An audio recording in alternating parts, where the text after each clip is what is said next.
नमस्कार साथियों, पदाला प्लेटफॉर्म में आपका स्वागत है। एनसीईआरटी क्लास 6 लेसन नंबर 8 शरीर में गति बॉडी मूवमेंट्स।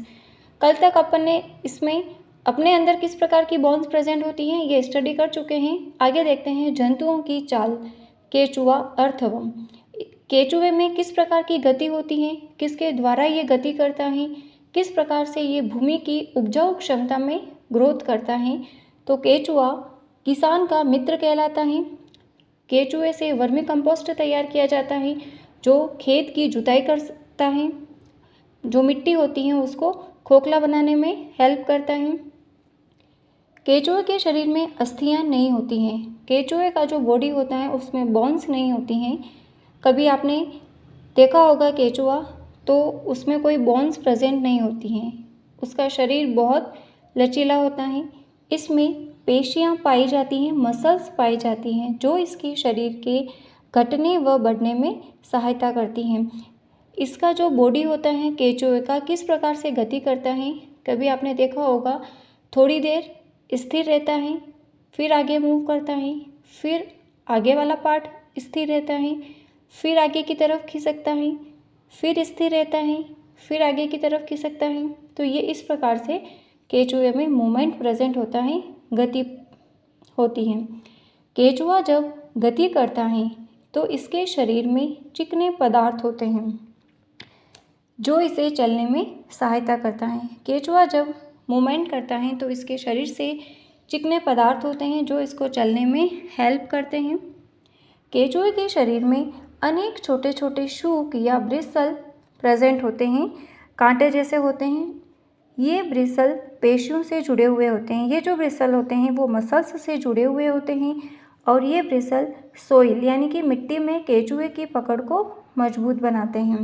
केचुए का जो बॉडी होता है उसमें छोटे छोटे कांटे के शेप के ब्रिसल प्रेजेंट होते हैं और ये जो ब्रिसल होते हैं वो मसल्स से जुड़े हुए होते हैं जो क्या करते हैं, केचुए की पकड़ को मजबूत बनाते हैं जब केचुआ मिट्टी में चलता है। केचुआ गति करते हुए मिट्टी को खाता है।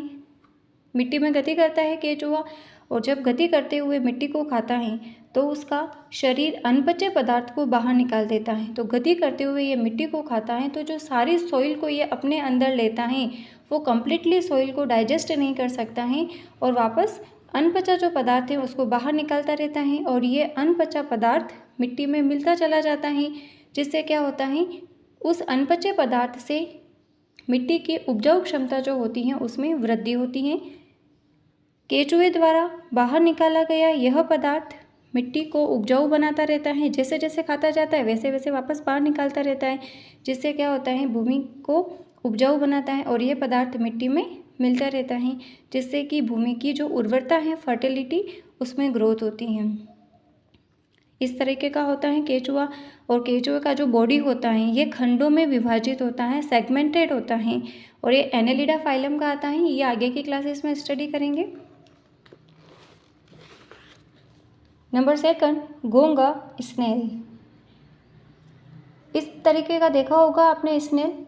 ये ऊपर जो है गोल संरचना इसे कहते हैं कवच या शेल, इसे स्नेल कहते हैं। इस कवच को कहा जाता है शेल। इसका कार्य होता है गर्मी, हीट व शत्रुओं से ये स्नेल की रक्षा करता है। ये कवच ऊपर की तरफ होता है, ये हार्ड होता है, कठोर होता है। ये जो पतले पतले दिखाई दे रहे हैं ये होते हैं टेंटिकल्स। ये दोनों इसकी आंखें होती हैं जो इसके टिप पर प्रेजेंट होती हैं और इस स्नेल के नीचे की तरफ मोटा मांसल भाग होता है जो होते हैं उसके मस्कुलर फुट, मांसल पैर। तो जो स्नेल है इन मस्कुलर फुट या मांसल पैर की सहायता से गति करता है। स्नेल की पीठ पर गोल संरचना होती है। ये गोल संरचना प्रेजेंट है जिसे शेल कहते हैं, कवच जिसे शेल कहते हैं। यह स्नेल का एक्सोस्केलेटन होता है। ये जो स्नेल है घोंगा, इसका एक्सोस्केलेटन बाह्य कंकाल होता है जो गर्मी से सुरक्षा देता है, शत्रुओं से सुरक्षा देता है। और इसके नीचे की तरफ ये जो इसका मांसल भाग दिखाई दे रहा है, मस्कुलर फुट, मांसल पैर होते हैं जो घोंगे स्नेल को चलने में सहायता करते हैं। इस प्रकार से स्नेल है जो मस्कुलर फुट की सहायता से मूवमेंट करता है। Thank you for watching.